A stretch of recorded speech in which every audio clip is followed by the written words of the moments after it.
على عباده الذين اصطفى أما بعد فأعوذ بالله من الشيطان الرجيم واعبدوا الله ولا تشركوا به شيئا وبالوالدين إحسانا وذي القربى واليتامى والمساكين والجار ذي القربى والجار الجنب والصاحب بالجنب وابن السبيل وما ملكت أيمانكم إن الله لا يحب من كان مختالا فخورا صدق الله العظيم وبلغنا رسوله النبي الكريم ونحن على ذلك من الشاهدين والشاكرين والحمد لله رب العالمين. Surah Nisa. And if you notice from the beginning, ahkamat about rights of people, rights of human beings are going on.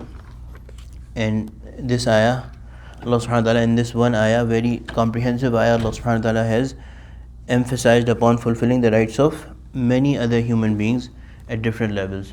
But the ayah begins with وَاعْبُدُوا اللَّهَ وَلَا تُشْرِكُوا بِهِ شَيْئًا. Worship Allah and do not associate with Him anything. So before reminding people about the rights of other people, ulama have discussed why Allah subhanahu wa ta'ala brought forth this ibadat and negation of shirk. The reason is that even the rights of others that we fulfill are under the rights of Allah subhanahu wa ta'ala. So whatever a Muslim does, be it worship to Allah subhanahu wa ta'ala, or be it taking care of the rights of their wives, of their family members, of their parents, of yatama, of masakin, of people who are traveling, all those, it is under the rights of Allah subhanahu wa ta'ala and because of Allah subhanahu wa ta'ala. So the other thing is that whatever you do, when you fulfill these rights, bear in mind that you have to do it for Allah subhanahu wa ta'ala and only for Allah subhanahu wa ta'ala. So there should not be any riya involved in it, any showing off or any other purposes apart from the real purpose of pleasing Allah subhanahu wa ta'ala. Another reason is that to mention and remind people that this is under the rights of Allah subhanahu wa ta'ala is that in fulfilling these rights, you will not traverse the boundary set forth by Allah subhanahu wa ta'ala. So in fulfilling any of these rights, or in obedience to parents, or in being kind to your people, or in giving to the people that Allah subhanahu wa ta'ala has asked, the order of Allah subhanahu wa ta'ala will apply in all those things. So وَاعْبُدُوا اللَّهَ وَلَا تُشْرِكُوا بِهِ شَيْئًا. Now the first right that Allah subhanahu wa ta'ala is mentioning after His right of worship is وَبِالْوَالِدَيْنِ إِحْسَانًا. And this is the scheme of the Quran that Allah subhanahu wa ta'ala has used at many other places. When Allah subhanahu wa ta'ala is talking about, He took a pact from Bani Israel that they will not worship anybody except Allah subhanahu wa ta'ala. وَبِالْوَالِدَيْنِ إِحْسَانًا. Right after that, Allah subhanahu wa ta'ala has asked, you will do good to your parents. Similarly, وَاشْكُرْ لِي وَلِوَالِدَيْكَ. Give thanks to me and be thankful to your parents. So, and the same scheme is here, وَبِالْوَالِدَيْنِ إِحْسَانًا. Now it should be noted that Allah subhanahu wa ta'ala has used the word ihsan. So one thing is to fulfill the basic rights. The other thing is to do general good. And that goes beyond fulfilling the basic rights. So do ihsan to your parents, do the best of your behavior to your parents. And that includes not only fulfilling their needs and being obedient to them, but keeping them happy. Doing everything in your capacity to please them. The Prophet ﷺ has said that a boy, a son who's obedient to their parents, to their father, to his father, and looks at them with love and regard, Allah subhanahu wa ta'ala gives them a reward of an accepted hajj right there and then. Only by looking at your father or looking at your parents with love and regard. Similarly, the ones who, Sayyidina Mu'adh bin Jabal radiallahu anh, he said the Prophet sallallahu alaihi wasallam commanded me of 10 things. The first of them, 2. Number 1, do not associate partners with Allah subhanahu wa ta'ala even if somebody kills you or burns you alive. Number 2, do not disobey your parents even if they tell you to leave your family, even if they tell you to leave the people around you. Do not disobey or hurt your parents. And the Prophet sallallahu alaihi wasallam has said that there's so many sins, disobediences, that Allah subhanahu wa ta'ala reserves the punishment for them for the hereafter. But this disobedience to parents and hurting them, not only disobedience but hurting them, is such a sin that Allah subhanahu wa ta'ala does not keep the punishment, does not wait until the hereafter. Allah subhanahu wa ta'ala inflicts worries upon worries on that person before they die. May Allah subhanahu wa ta'ala protect us from being that person who is disobedient to their parents or hurt their parents. Next, وَبِذِي الْقُرْبَى, the people that you have a relation, your kinsmen. وَبِذِي الْقُرْبَى, and this is a famous ayah of the Quran.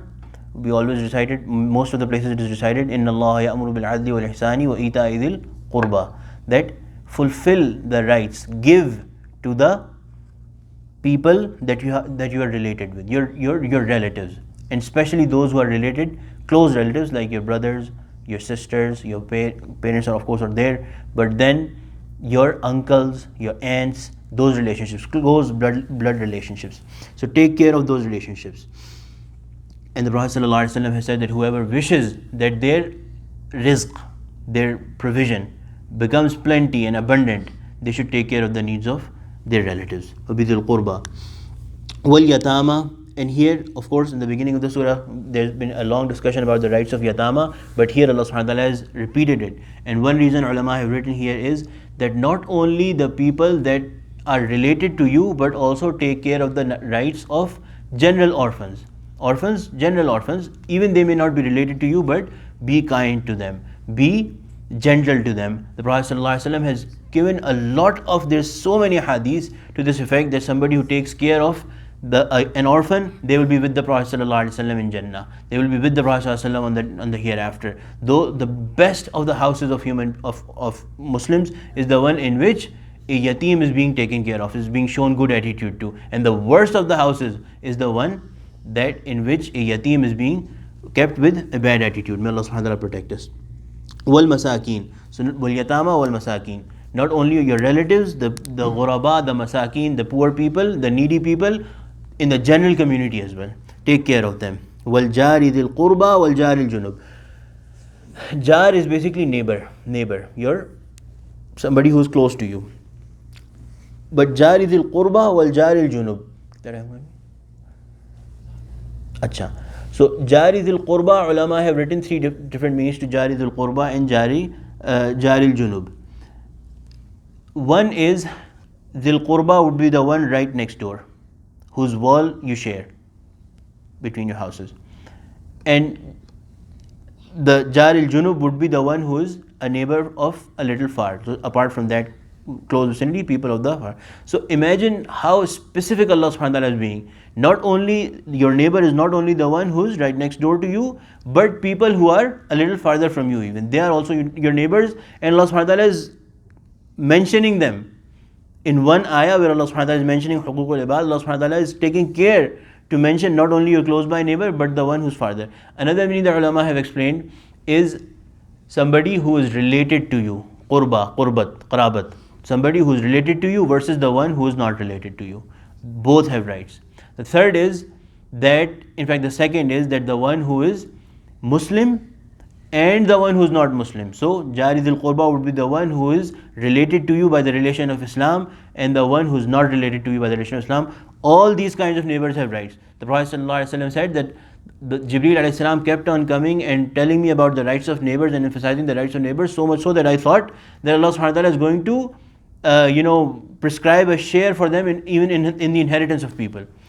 So, and another hadith, the Prophet ﷺ has said that it is not permissible for a man to eat to their fill, and they know that their neighbor is hungry.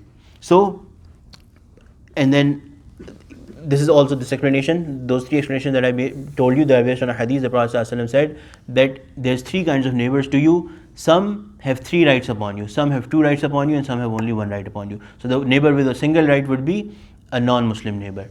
A neighbor with two rights would be a Muslim neighbor, a Muslim and a neighbor. And one with three rights would be a Muslim neighbor who is related to you by blood.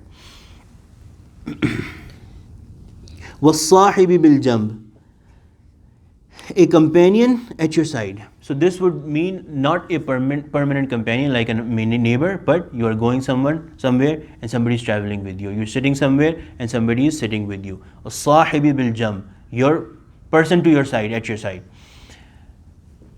And they have a lot of right to that. You're traveling with someone. The Prophet ﷺ has said that a Muslim is not the one who hurts anybody from their tongue or their hands. So don't, the ulama have explained, let alone do something, for example, put something in a place or sit in a way that is going to disturb or discomfort your neighbor, your person sitting right next to you. Don't even say something. Don't even cough or do any humanly natural thing that will discomfort them.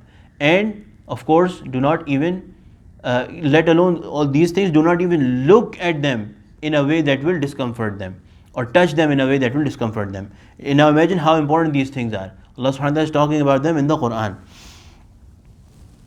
Wabn sabil, the person who is basically a wayfarer, somebody who has come to your town and they have nobody in this town, they are traveling, so they also have a right upon us, that if they have nobody to take care of them, or they can't take care of their needs, even if they can take care of their needs, it's a very good thing, it's a great virtuous thing that we take care of their needs when they are here, take care of their meals, take care of their whatever needs that they may have.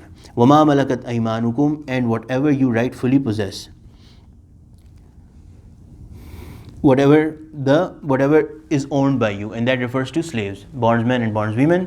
But ulama have said that of course the rights of these people have been explained, that whatever you wear, you give them to wear, whatever you eat, you give them to eat, and do not burden them with things that they cannot do. But ulama have said that although the lexical meaning refers to these people who are bondsmen and bondswomen, but from hadith we learn that this extends not only to those typical slaves and slave men and slave women, but also the people who are serving you, who have for example, your servants, which we also have these days. Do not burden them with things that they cannot do, and take care of their needs and be aware of their situation. That is also something that is their right upon us. إِنَّ اللَّهَ لَا يُحِبُّ مَنْ كَانَ مُخْتَالًا فَخُورًا. Surely Allah does not like those who are arrogant and proud. So ulama have explained, why is Allah subhanahu wa ta'ala saying this? At the end of these things, Allah subhanahu wa ta'ala is saying Allah subhanahu wa ta'ala does not like the people who are arrogant, who are proud.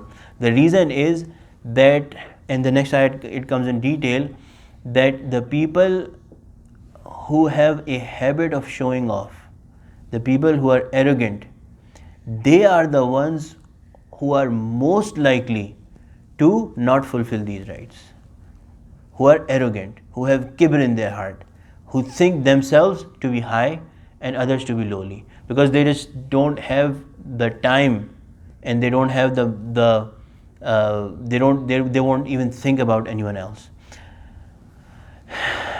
The Prophet ﷺ has said that no person who has even a particle of iman in their heart will stay in Jahannam permanently. And on the opposite side, not a single person who has even a single particle of kibr, arrogance in their heart, will enter Jannah. May Allah subhanahu wa ta'ala protect us. May Allah subhanahu wa ta'ala protect us from these sins. Inshallah, we'll do the next ayah tomorrow. It also explains these kind of people. إِنَّ اللَّهَ لَا يُحِبُّ مَنْ كَانَ مُخْتَالًا فَخُورًا. Who are these kind of people, and what are their properties? Allah subhanahu wa ta'ala is explaining in the next ayah. Alhamdulillahi Rabbil Alameen. As-salatu was-salamu ala Sayyidil Mursaleen. Allahumma ij'alna min ahli al-Qur'an alladhi ahluka wa khassatuk. Rabbana taqabbal minna innaka antas sami'ul alim wa tub alayna innaka antat tawwabur rahim. Sallallahu ta'ala ala khayri khalqihi Sayyidina wa lana Muhammad wa ala alihi wa sahbihi ajma'in. Ameen bi rahmatika ya arhamar rahimin.